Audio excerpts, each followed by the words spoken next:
One of the reasons why the United States and NATO are talking so much about militarizing Ukraine even further, they're talking so much about giving Ukraine heavy weaponry, tanks, HIMARS, right, artillery, is because Ukraine is basically out. They're basically burned out of their pre-existing weaponry given to Ukraine throughout this conflict, but really a lot of it, they were fortified with all that lethal aid. You remember that? Well, Ukraine actually had a decent military capacity on February 24th, 2022, and now that's essentially gone. And the United States and NATO has tried to refortify Ukraine, but it hasn't been able to get the job done. And so now you hear the sirens. That's been happening all night. So the United States has been, and NATO has been fortifying Ukraine as best they can to get it back to February 24th, 2022 levels. Hasn't been able to, it hasn't happened, right? And so after the Kherson offensive, Kharkov, after these minor victories, you could say, victories, but really temporary victories, the reality set in. Ukraine poured everything, all of these weapons, all of this manpower. We're talking about tens of thousands, hundreds of thousands of troops potentially dead. It's probably 200,000. A lot of that happened in these offensives.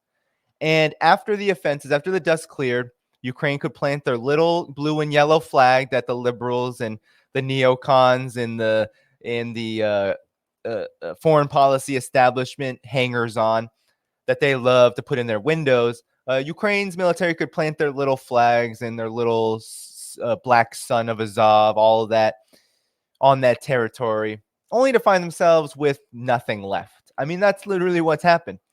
And so the situation is so bad militarily for Ukraine. And this is how it has to be talked about. This is just the reality. And people much smarter than me about military situations, like Brian Berletic, like Scott Ritter, they've been saying this for a long time. But now we're seeing a level of desperation I don't think me might have been able to predict just 6 months ago. And that is this. The Pentagon is sending U.S. arms stored in Israel to Ukraine. You heard that, right?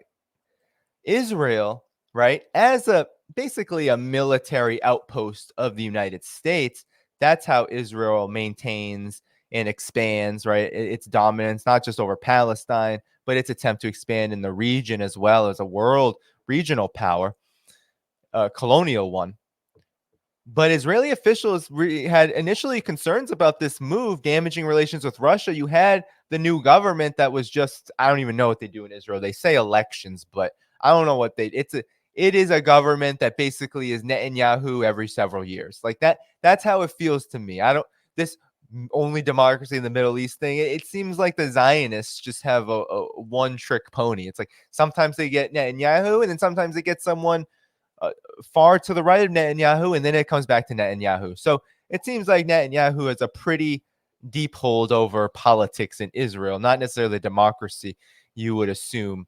So, but Israel has all these weapons from the United States, right? It has weapons that the United States literally stores that only the United States has access to. And now the United States is saying, give us the weapons. You could use them in emergencies, but now you got to give us the weapons because you're not in an emergency. Palestine's not an emergency. The Middle East is an emergency. Ukraine's an emergency. Give us the weapons. So here you go. The Times says the Pentagon is tapping into a vast but little known stockpile of American ammunition in Israel to help meet Ukraine's dire need for artillery shells in the war with Russia, says American and Israeli officials. The stockpile provides arms and ammunition from the Pentagon to use in Middle East conflicts. The United States has also allowed Israel to access these supplies in emergencies. So you have Ukraine running low on munitions of its Soviet-era weaponry, they admit. So here you have the Western media actually admitting that Ukraine is not in a great situation, and because it's become an artillery-driven war. This has become a war that is fought in the trenches, that is fought man to man. This is not the kind of war the United States has ever really specialized in. defeat after defeat after defeat in other places. But let's move on. So artillery constitutes the backbone of ground combat firepower for both Ukraine and Russia, and the war's outcome may hinge on which side runs out of ammunition first, says military analysts. So with stockpiles in the United States strained and American arms makers not yet able to keep up the pace of Ukraine's battlefield operations, the Pentagon has turned to two alternatives to supply shells to bridge the gap, one in South Korea and one in Israel, whose use in the Ukraine war has not been previously reported. So the Times is breaking the story saying the U.S. is also not able to keep up because, and you'll see, basically in terms of ammunition, artillery, Ukraine is basically using up in a few weeks what the United States is able to make in several months to a year. I mean, this is how bad it is getting. So the shipment of hundreds of thousands of artillery shells from two stockpiles to help sustain Ukraine's war effort is a story about the limits of America's industrial base and the diplomatic sensitivities of two vital U.S. allies that have publicly committed not to send lethal military aid to Ukraine. So Israel has consistently refused to supply weapons to Ukraine out of fear of damaging relations with Moscow and initially expressed concerns about appearing complicit in arming Ukraine if the Pentagon drew its munitions from the stockpile. About half of 300,000 rounds destined for Ukraine have already been shipped to Europe and will eventually be delivered through Poland, said American and Israeli officials. So this is on the way. 150,000 artillery shells from Israel, U.S. stockpiles that are just there. They are going to Ukraine from Poland. As senior defense and military officials from dozens of nations, including NATO states, prepare to meet at Ramstein Air Base in Germany on Friday to discuss sending Ukraine more tanks and other arms, U.S. officials have been scrambling behind the scenes to cobble together enough shells to keep Kiev sufficiently supplied this year, including through an anticipated spring offensive.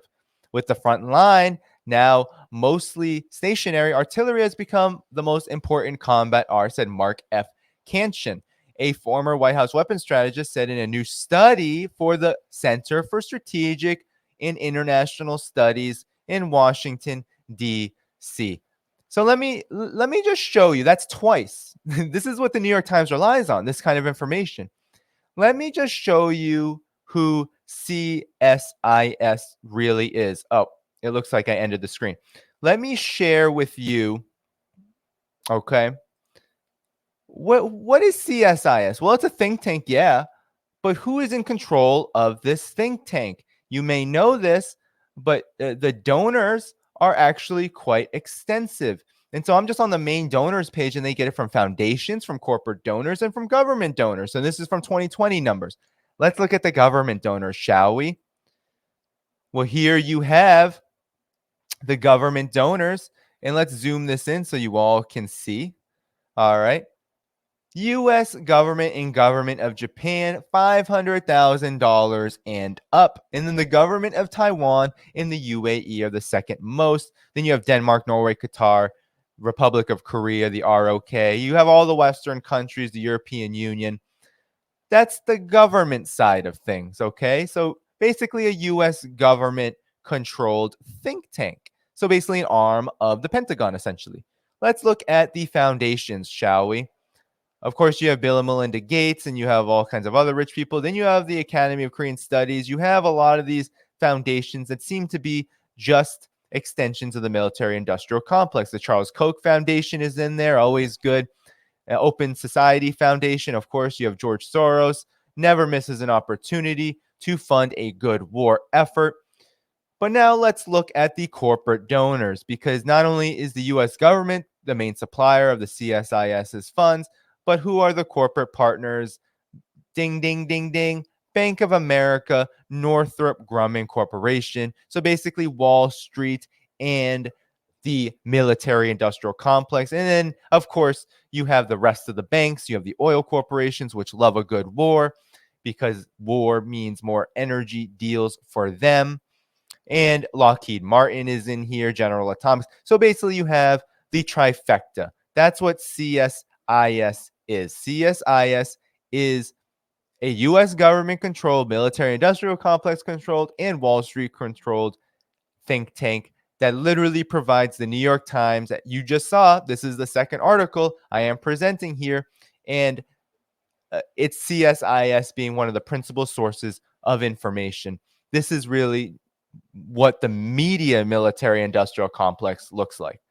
So another analysis published last month by Foreign Policy Research Institute, well, that sounds really um uh that sounds really how should I say, credible, right? The Foreign Policy Research Institute. But if you look, also, I'm not going to pull it up here, but the Foreign Policy Research Institute is literally the president is former CIA. So there is no there is no objectivity here. It is all about forwarding the war narrative.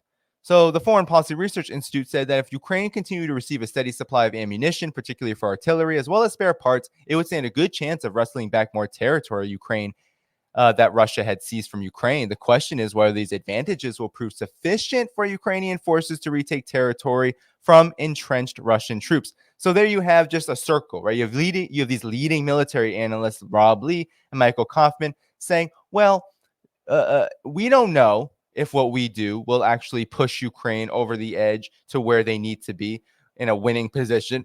But then you have the other think tank saying, no, it will. So that's the debate here.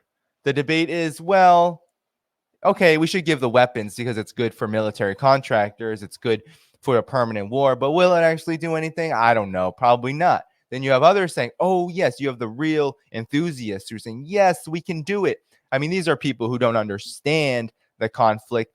They just have the same eyes as their so-called the other side of the debate, but they are just either diluting themselves into believing this, or they're just using this narrative as the other side of the coin, right? You always have to have in the United States two sides of the same coin, whether it's the two parties, the neocons, the neoliberals. You have to have two sides of the same coin, but really they serve all the same interests. So arming the Ukrainian military with enough ammunition is part of a larger American-led effort to increase its overall combat power by providing more precision long-range weapons, Western tanks, and armored fighting vehicles, and combined arms training.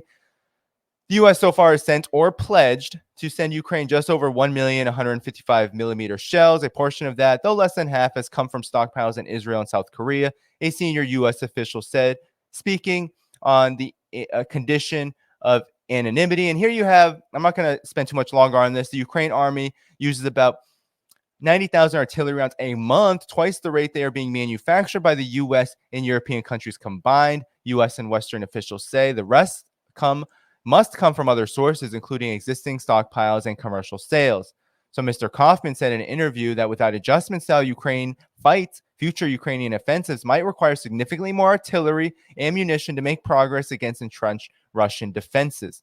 The U.S. is making up the difference from its stockpiles, but that is not a sustainable solution. So here you have him saying, the New York Times is saying, it means the U.S. is taking on risk elsewhere if it reduces its own stockpile. So it's going to dangerously low levels, and that's why the U.S. has promised that it will replenish what it takes, and it's going to take these 150,000 artillery shells to Ukraine through Poland, and it's going to also soothe its allies' wounds and say, don't worry, baby, I'm coming back.